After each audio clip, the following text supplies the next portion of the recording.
This is one of the coolest stories I've seen in a while. It's on artnet.com. It was published in early May, and it talks about kind of a treasure that was found a little over 10 years ago, and the treasure was made more than 100 years ago.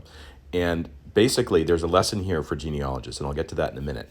This is called Dove's typeface, and it was assumed to be lost for a long time because the people who invented it in Victorian England in the early 1900s, they had a business dispute, and one of the business partners basically tossed all of this typeface into the Thames River. So it was assumed to be completely lost.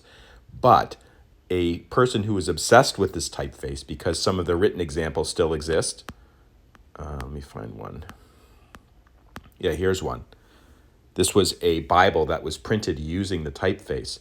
Anyways, a researcher into old typefaces decided to find the actual metal pieces of type that were in the Thames River. And what he did is he dug up the diary of one of the persons who had been in the dispute and basically was responsible for throwing it in the river, and found the spot on the Thames River where the dumping had taken place, dipped a bucket or something into the river, and was able to find some examples of the typeface, of the Dove's typeface.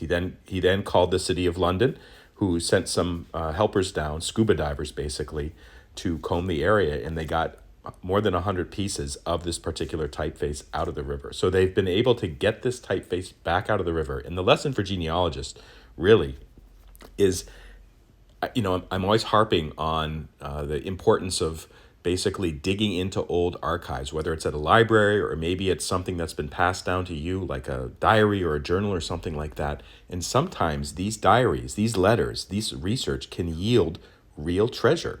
It involves a little work. Sometimes it involves going out into the field. But this is an example where this type of research, some information in an old diary, yielded a real treasure to historians. And I think that this is a lesson for anyone who does genealogy. Just take advantage of the resources that are available to you in local libraries, older relatives you may know, maybe even the collection you already have of photos or letters or whatever. And I just thought that was a cool story. It's on artnet.com and it was published in early May 2024. So check it out.